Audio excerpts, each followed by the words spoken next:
sound bites. What, did I do something wrong? Oh, okay. This is my wife, Denise.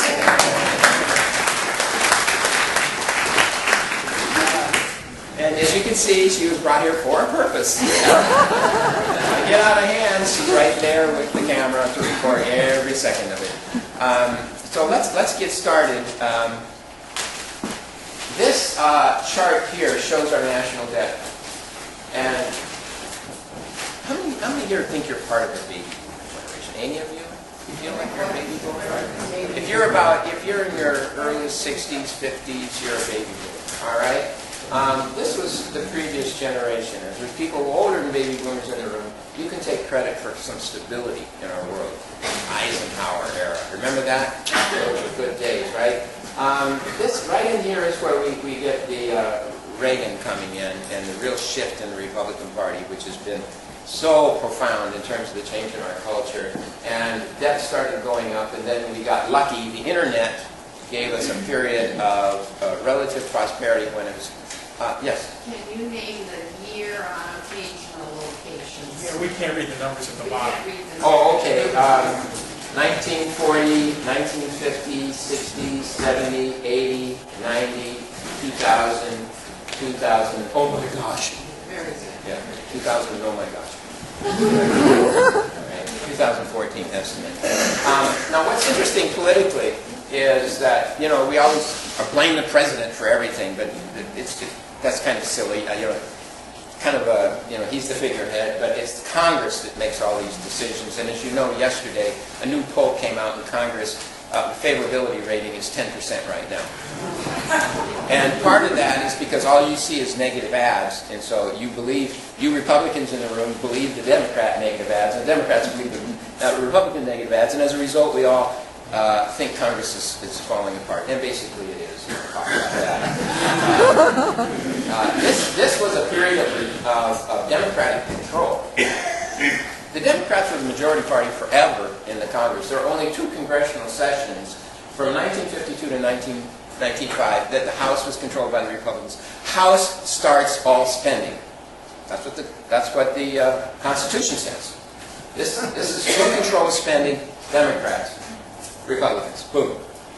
And from 1996 to 2012, the House was controlled by Republicans in 7 of the 9 terms. So it's kind of a myth, you know, that one party or the other is responsible for this mess. They aren't. You are. The baby boomers are. You're responsible for this mess. And currently, 1/3 of spending is financed by borrowing from super rich families and sovereign funds. A sovereign fund is a country. Countries with surplus money invest money just like really rich people do. Did it ever occur to you that this much debt means somebody else is holding that debt? You ever wonder who it is? You know, when I first looked into it, first of all, it's secret. You're not supposed to know who owns it, you know. But it's super rich families, and it's China and Korea and a few other countries that have surpluses like Saudi Arabia. But I also found $325 billion of T-bills is owned by somebody in the Cayman Islands. Cayman Islands is a strip of sand about this wide. Okay? Where did they get $325 billion to invest in T-bills in American debt? Well, you know what that is. That's money that's gone offshore that has come back after it's been laundered by very rich families around the world. All right, that's our federal debt. Really dangerous, really nasty. We're headed towards Greekdom. You know what I mean by Greekdom? What's happening in Greece? 40% unemployment or something like that? I don't know. All right, what about our personal debt? You know what's even worse? Although in 2008, with the recession, we started controlling our personal debt. It was skyrocketing out of control, worse than the national debt. Here's what we have today. $798 billion of personal debt, $15,000 average for families that have credit cards at a 13% interest rate. They're not paying it off. The average family, your children's families, and maybe you, I don't know, is carrying year after year $15,000 of debt. And somebody's making a bundle off of that. Banks are borrowing money now at less than 1%. Basically, the Fed's giving them money. They're printing it up and handing it to them, printing it up and handing it to them. Can you imagine a situation where you can borrow at 1% and get a 13% return? Can you get that? No. But what really makes this obscene in terms of our current banking system, our consolidated banking system, where about 6 banks control everything, the banks are borrowing at 1%, but they still make more money on late fees and penalties. What am I talking about? These families, so many of them are so hard up, they can't even make their minimal payment, and so there's a $35 fee. That fee is actually not tax, it's interest, really. They call it late fees. In the United States, we used to have something called usury laws, and usury laws in the state of Minnesota means no institution can charge you more than 8%. You know? And if you're true Christians and you believe in the Bible, what percentage are you allowed to charge? 0. Well, these banks are getting up to 100% and higher on these families. You know, way to go. That's where we're at today. That's number one. Number two, 30% of Americans with home mortgages owe more than the property is worth. 30%. They are in the hole. We call it underwater, right? They say those families are underwater. 30%. In 2008, I was studying the heck out of this and talking to any group that would listen to me. The $700 billion bailout of banks, which was something proposed by Hank Paulson, you know, George Bush's secretary, and they bailed out the banks to the tune of $700 billion. I researched all the foreclosures and people who are behind on their payments for 2 years. You know, I went to the Realtors Association, I went to the federal government, I got all the information I could. And here's what I came up with. It would have taken $71 billion to cover the foreclosures and the people behind payments over a 2-year period, 2006 to 2008. In other words, if this crisis was caused by you, the middle class, ordinary people, not being able to make their home payments, being foreclosed upon, we could have covered you for $71 billion and nobody would have lost their home. Instead, we gave $700 billion to the banks, which saved the banks and all their crazy bets internationally, and the people lost their homes. You allowed that to happen because you elected these people. It's through your votes to really get into this. Number 3, personal debt. Student debt. This is my people, the 20-year-olds of the world, who come to my classes. It has doubled in a decade to $1 trillion. You know how much $1 trillion is? Can anybody conceptualize that? I can. $1 trillion will rebuild every hospital in the United States of America. Every single hospital in the United States for $1 trillion could be rebuilt. Okay? $1 trillion could give a free education to all 18 million people in school today. That's how much $1 trillion is. You can get a 4-year education, you can get your housing, your clothing, your food, your transportation, all your needs for $1 trillion. So that's how much money $1 trillion is. And I can give you other examples of what $1 trillion is too. But it's a lot of money. Okay? That's how much students owe. As a result, even if they can find a job today, they can't create their own home. Anyway, almost 20% of 25 to 30-year-olds are still living with parents, which is a new record. They don't grow up till they're 34, you know? So, students, wreckage. Homeowners, wreckage. Credit card debt, wreckage. Still pretty bad. And then lastly, our ratio of debt to personal income is 1.54 to 1. For every dollar we earn, we owe $1.54 on average in this country. And the national federal debt is about 1 to 1 right now. You look at all the productivity of the whole country, we have a debt matching that. So if we paid it off, we could all work for free for a year and pay off our national debt, which is, of course, ridiculous. But in other words, our total debt is like 2.5 times our income. That is not good, right? That's not American. That's not who we used to be. If you go back to my first slide, that's not what we used to be. So Denise and I wanted to figure out what's going on over the last 20 years in our culture. What has happened, the cultural shift? What happened when the baby boomers took over our society and were the largest voting bloc? Really, what happened to us? We came up with the term post-debtor society. And what we mean by that is we have a national debt so large, and a personal debt so large, we kind of ignore it. We stick our head in our sand. We don't understand it. It's beyond our conception. So we're in a post-debtor society now. It's so bad we can't conceptualize it. This began with President Reagan. That's when the grand old party realized Americans don't vote on the deficit.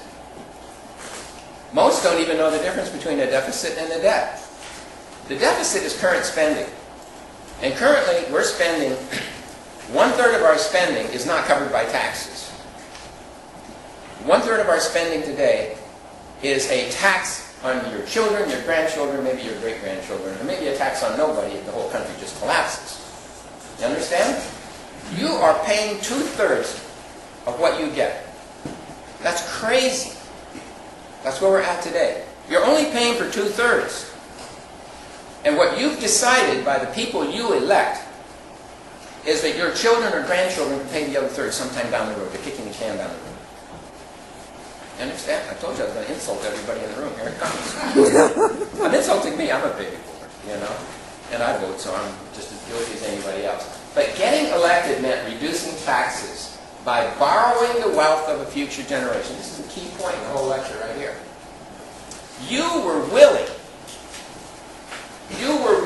to borrow the wealth of your children and grandchildren. Why? Because George Bush #1 said, read my lips. And then what did he say? No new taxes. What was he telling you? Please elect me and I'll tax your children or grandchildren. Please, please, please. Well, the Republicans didn't used to be that way. Republicans used to say, I mean, back when I was a Goldwater supporter, hello, I was pretty young back then, you know. I was pretty young. I was young, you know. Forgive me. But Barry Goldwater, I mean, back in those days, you want it, you got to pay for it. Remember those days? Yeah, you can elect me, I'll build the bridge, you're going to pay for the bridge. Not, you won't have to pay for it, don't worry, sometime down the road somebody else will pay for it. That's the culture we have today, because of baby boomers. We don't vote on paying back something in the future. We vote on taxes we have to pay today, and today you're paying 66 cents of every dollar of services you're receiving, and you're not mad? This is the legacy you want to pass on to the next generation? Both political parties are playing into that game. If either one of the parties say, we're going to fix it, you will not elect them. You will throw them out of office. Shame on you. It's your fault. By you, I mean all of us, right? Okay. Denise and I found a new research tool from Google. And they give it to you free. That has over 5 million books digitized online. And you can look up any phrase. And Denise and I thought, wait a minute. We're saying baby boomers are ignoring the debt. Can we look at the books they read, that society is reading, and come up with any evidence of that?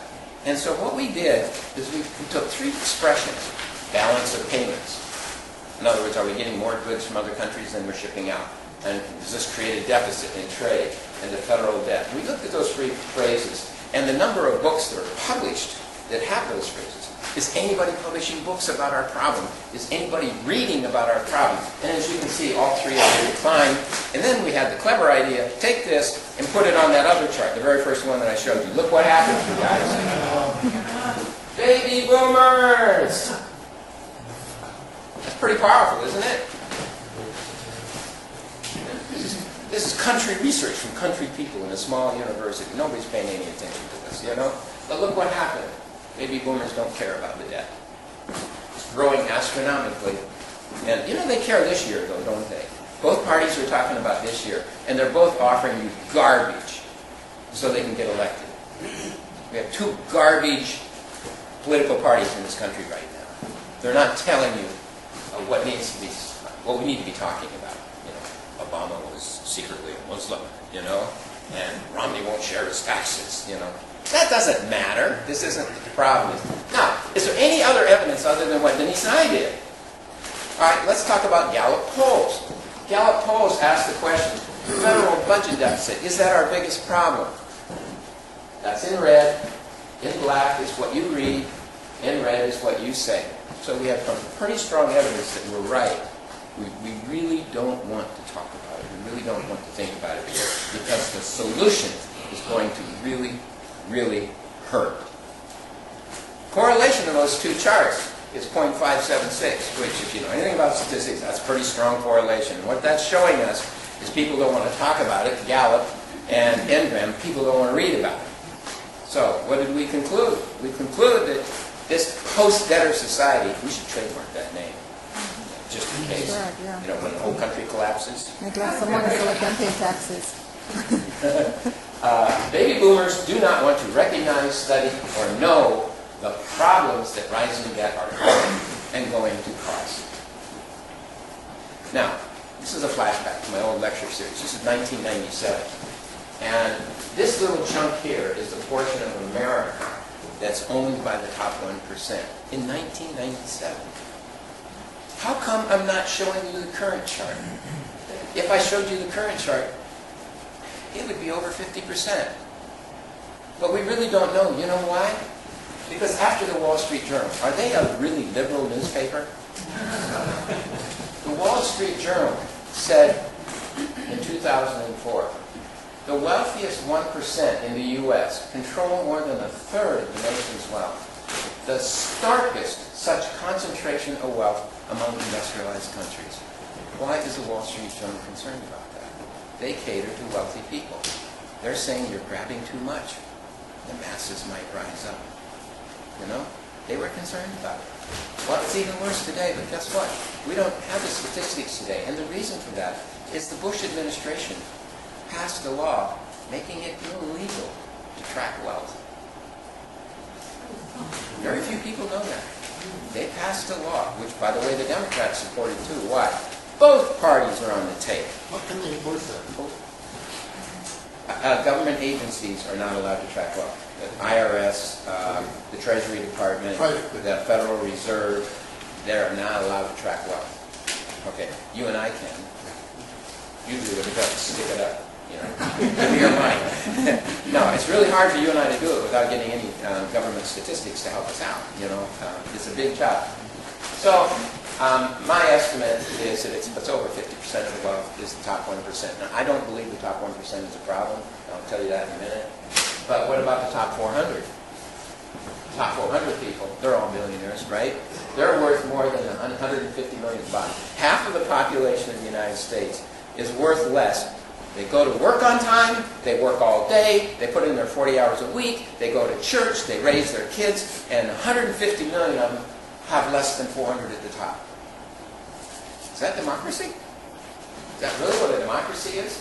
Now, imagine you're one of the 400 people at the top. I mean, Warren Buffett's really cool. We can't argue about that guy. He's got a lot of really cool things that he talks about. But imagine if you were one of those 400. They see these teeming masses of people without private jets and helicopters, all wanting what they've got. And by golly, they earned it, those 400. They're that much better than you. No, they're not. I've worked for 3 billionaires. They're pretty ordinary in a lot of respects. And none of them I thought were so superior that they should be worth as much as $1 million to the rest of us. All right? Now, what's even worse than this statistic, though, in terms of the accumulation and the more and more wealth in this country into fewer and fewer hands, is 120 million Americans are worth nothing. Do you really believe that 40% of the population of this country, because of their jobs and what they do in life, should be worth nothing? Is that fair? We're the richest country in the world, and 40% of the people are worth less. Now, I don't mean they're worthless, you know what I mean? But they have nothing.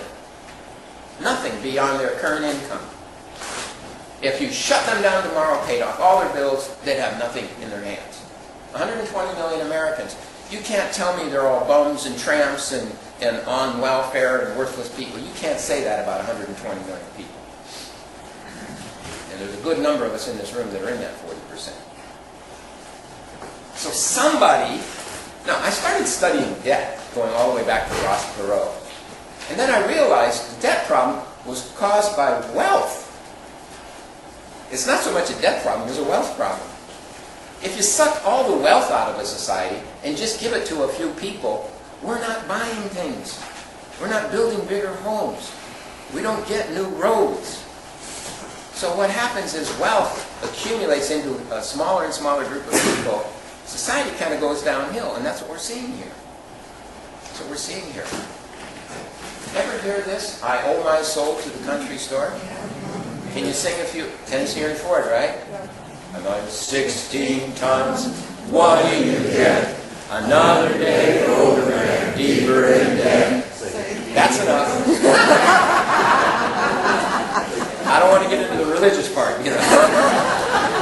Dear, don't you call me? I know. That song speaks the truth. And 100 years ago, we kind of had a rebellion. We had the trust busters breaking up large corporations. We had the formation of unions. And guess what we created? What did we create? The middle class. Because 100 years ago, they had the courage to sacrifice so that another generation could live better. Baby boomers didn't do that. We got sucked right back into what we had over 100 years ago. The coal mines, where you work all your life and you have nothing to show for it but debt. And that's what's going on. Okay, but it's not the 1%. In Marshall, right here, Marshall, Minnesota, we have 4,000 families. Do you really think there's 40 families in Marshall, the top 1%, trying to wrap the rest of us up in debt? Do you really think that? So when Obama says it's the top 1%, he's not a professor of technique. He should really explain what he's saying. It's not the top 1%. It's 1/10 of 1%. It's a few hundred families. In the Great Depression, 60 families controlled the economy. There's economic studies that show that. The Great Depression, 60 families controlled the economy. Remember, in recessions and depressions, the rich get poorer. The super rich don't. They control the land, they control the factories, they control the resources of the country. It doesn't matter if it goes up and down. The people at the top are still at the top. And they're still, it's royalty. The super rich. The Great Recession, 2008, it's about 600 families. Now, if you want me to identify those 600, I could probably get up to 4, maybe even 500 of them. They are desperately trying to be secret. They are desperately hiding their wealth. They are desperate to have you not know. And they're international. Every one of these families, if you had a revolution in the United States and took everything they had, they can go to another country and still be rich. Why? Their assets are global now. It's global. And I don't mean to pick on Romney, but he's one of them. And he has assets all over the globe. You could run him out of the country, his family would still be very, very rich. You understand? So to think that these people are patriotic and they rose to the top and all they care about is us, that's kind of immature to be thinking that. These are global people and they have assets everywhere. You know, and I don't even know if you'll ever be able to dig it all out. The type of assets and their accumulations are not always very well understood by us. It's very complicated. So these families are waging a war against the middle class. And why are they doing it? It's because they want to keep what they've got. You'd be no different. If you were one of them, you'd be no different. You'd want to keep what you've got. You know, we tend to, whatever lifestyle we have, if we're enjoying ourselves, we don't want to lose it. All right? Now, in terms of where we stand as a nation, the CIA has something called the Gini Index. I don't know what GINI stands for, but basically what the CIA does, CIA, more than anything else, is an information agency. And they're trying to find out what countries may be the next problem in the world. And the way they do that is analyze the distribution of wealth. And if there's a very, very strong concentration of wealth at the top, it's an unstable country. And it means it could explode. Because sooner or later, people are going to figure out they're working hard, they've got nothing. The productivity in the United States for the past 30 years, your productivity has gone like this, middle class. It's gone up. And our real salaries have not. Who's getting all that productivity from you and your children and grandchildren? Where is that productivity going? Bill Gates, he earned it. No, he didn't. Don't get me started on Gates. He used the legal system to monopolize. But anyway, among industrial countries, only Brazil and Mexico are more unstable than the United States in terms of wealth distribution. Now, I'm patriotic. I'm not leaving the country. I believe in this country, and I think it's an incredible country. There's no other country like it in the world. We are the true United Nations here. Most of you have a little bit of Danish in you.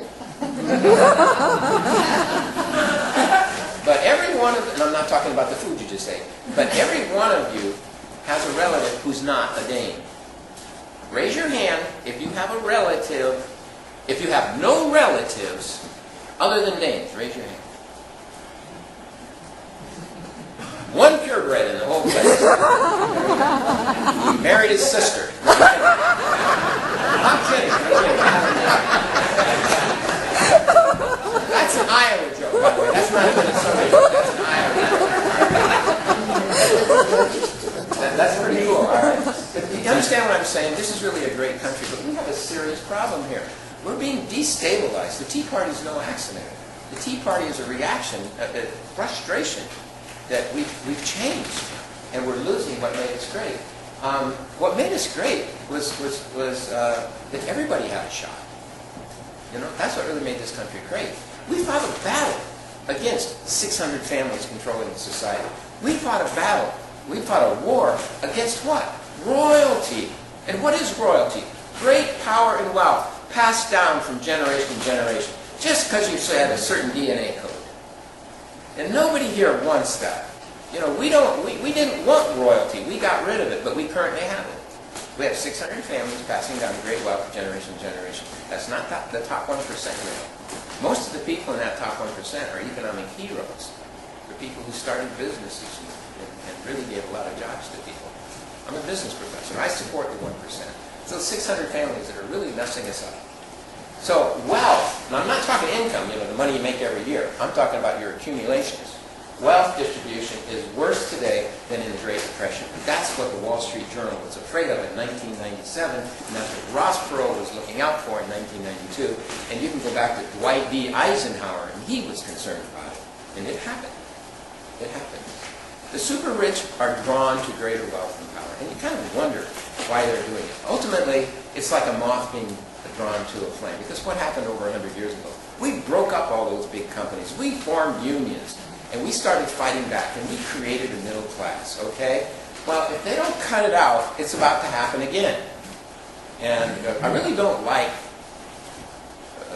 dramatic change in this country. It's a pretty darn good country. But why are the super rich this way? Because, you can say, oh, they're different than us. No, they're not. If you were one of them, you'd be just like them. Why are they that way? And I've had an opportunity to meet some and to work with some. And here's the thing. And don't forget what I said. This is human nature. I mean, they're no different than us. I mean, back in the day, we had slaves, and that didn't work out so well. So we had serfs, and those are people who had to till the land of a duke or an earl. And then we had indentured servants. My ancestors came here on a ship, and they had to work 8 years in Woodstock, Virginia, before they gained their freedom. And now we have a dying middle class because we're being crushed by debt, while the super rich are getting wealthier. And it's just human nature. You believe that you got yours because you deserved it, you earned it, you owed it. And it had nothing to do with social infrastructure, education, support, people, family background, culture, luck, inheritance. But you see other people as leeches seeking a piece of what you earned. And almost everybody is susceptible to the notion that they're deserving and superior to others if they're given enormous power. And what they do with that power is they create a distance from ordinary society, and that allows them to feel different and deserving and not so guilty. And it allows them to do harm that they wouldn't otherwise do if they felt like they were part of a bigger society. And there are so many studies that support this kind of outlook on human nature. There's the Lucifer effect, Lord of the Flies, the Stanford experiment, the Emperor's Clothes. Children's books talk about it.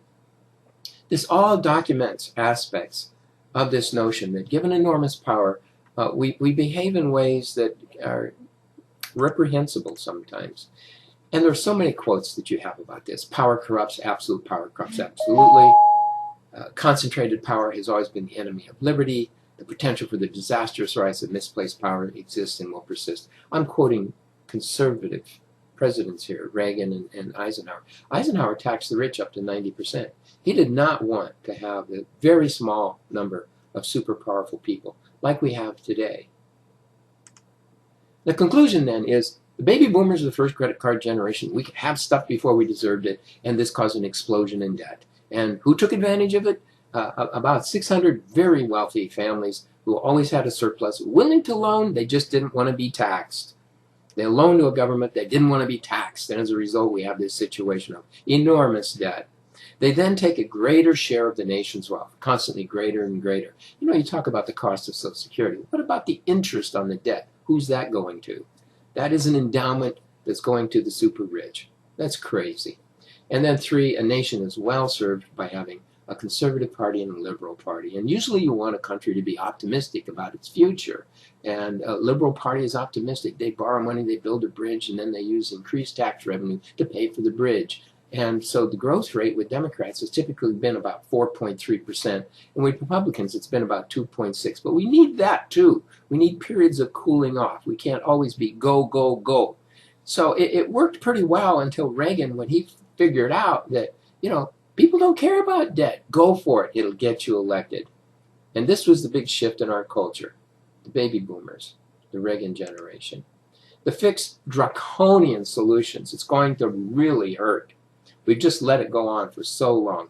Shrink the Department of Defense. We've got the drones. We've got very skilled Navy SEALs and Special Forces and Green Berets and people who are very skilled in dealing with the type of threats we have today. It doesn't take giant aircraft carriers and huge armies. Let's get more technical. Let's get more skilled. Let's get more deadly. And we can do this at much, much reduced cost. Number 2, tell the baby boomers not to retire.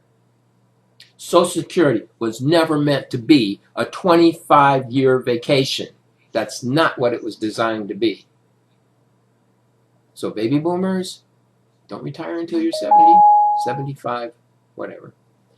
Medicare for all. Medicare expenses have been growing. Inflation and healthcare costs have been growing at a much slower rate than for-profit healthcare. So much of your healthcare dollar goes into profits and claims processors who are trying to reject your claim. And that's not part of the rest of the world. They all have systems of healthcare that aren't for profit. We need Medicare for all. It'll save hundreds of billions of dollars, make our system so much more efficient. Number 4, sell off the post office. Post office was created by our founding fathers to be the primary source of communication. It's not that anymore. It's a package delivery service. It's competing against UPS and FedEx, but it has its hands tied behind the back because it's being politicized constantly by the government. They couldn't raise the price of stamps. This is all politicized. 95% of the deliveries by postal service are commercial. It's not you. You, the taxpayer, are funding a commercial operation. Now let's just auction off those hundreds of billions of dollars worth of property, give postal workers a real career, and be done with it. Europe, within a couple of years, will have a privatized postal service, a package delivery service. Number 5, tax the wealth. Get rid of the regulations that stop us from knowing where the wealth is, who has it. Why is $325 billion coming in from the Cayman Islands? That was probably money that should have been taxed.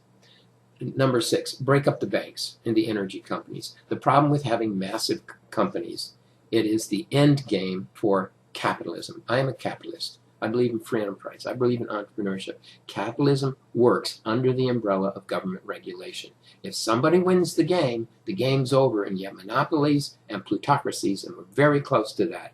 And you can see the effect. When one bank, Lehman Brothers, goes under, it's so huge, the bankruptcy far greater than Enron, that it takes down the world economy. Do you want that? No. Let's break up the banks. Let's give young people the opportunity to run a bank, run their own business.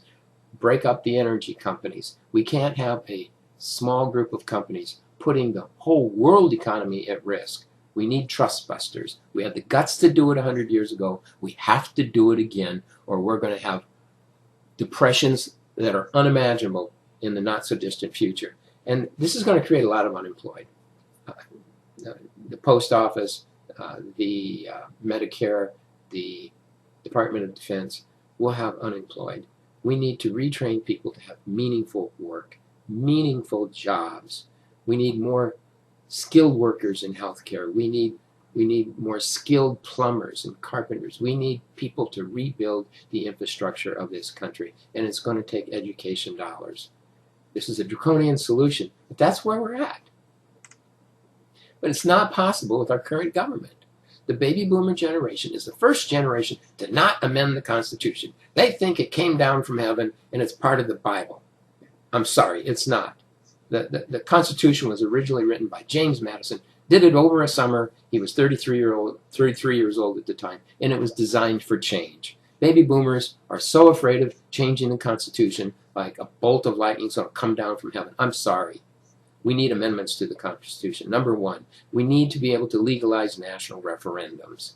We're about the only country where people can't vote on ideas and issues. The only thing we get to vote on are corrupt politicians wallowing in bribes who break all their promises. We need to vote on issues. Number two, criminalize lobbying money. I realize lobbyists do some good. They do provide some slanted information, whether it's a labor union or the Chamber of Commerce, they do provide some good. Just get rid of the money side of it. Don't allow them to monetize this process. Number three, criminalize campaign contributions. They're just bribes. Other countries look at us like we're ridiculous. $2 billion to elect the president this year? $2 billion? That's more than the economy of some small countries, and the person who wins gets a $400,000 a year job. It is embarrassing. It's globally embarrassing. We need 60 days to figure out who we want to elect. We don't need a year of sound bites and distortions. It's over. It's been shown that it's not working anymore. We need public funding of campaigns. And then get rid of this massive, massive congressional staff budget. Most people don't know this. Both Democrats and Republicans are scared to death that this will become an issue. Why? Because they have a $4.4 billion budget, and it has doubled in 5 years. Doubled. It used to be $2 billion. Imagine a town of 535 people with $4 billion to blow. It's going to cause a lot of trouble. And Congress is causing too much trouble right now, and they're not making any headway. It's way too much money. Cut their staff budget. And then number five, term limits. A maximum of 12 years. Congress, as designed by our founding fathers, was meant to be a place where patriotic volunteers went to serve their country. 12 years service is enough. Thank you. Be gone. We don't need 20, 30, 40 years and you retiring at a very old age with millions of dollars and far more influence than you were ever meant to have for the districts that you serve. Now, the epilogue to all this is it's a global problem. Why? Because I'm talking about human nature. The super rich are not something new. I mean, it's been around forever. The Swiss Federal Institute of Technology says there's about 147 companies that control everything in the world today. And Citizens United, the decision by the Supreme Court that corporations are people, means that some of these 147 international companies are American companies. In other words, they are making more money, companies like Microsoft, they're making more money offshore than they are in the United States, yet we're allowing them to make unlimited contributions to influence our country, yet their interests are global. Microsoft, it can be argued, has as much interest in India as the United States. Are we going to allow them to control our political process? And an example of what's happening globally is the fact there has been an explosion of billionaires. Maybe that sounds like a good thing to you, but it's not. We had 20 billionaires in 1986. In 2010, we had over 1,000. China has more than anywhere else in the world. And China, a couple of years ago, had over 17,000 instances of civil unrest. Do you want that for the United States? China has too many billionaires in proportion to the rest of their population and the wealth of the rest of their population. And as a result, they have a lot of civil unrest, which they crush. I don't want that for us. So why do people aspire to be super rich? And it's been a mystery to me because it doesn't create happiness.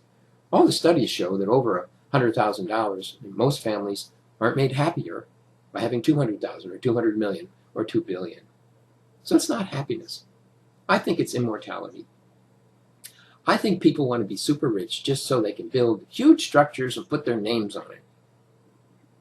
I think that the Trump Tower and the Trump Casino have more to do with the man's ego than his sense of happiness. It's his fear of death.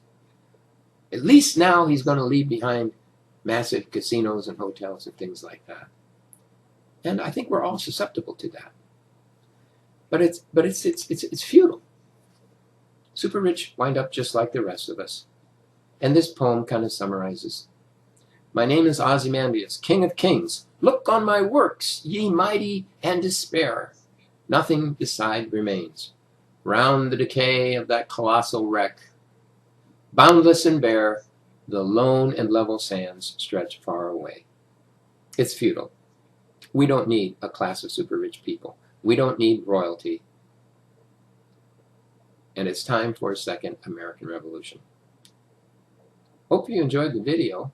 If you did, please share it.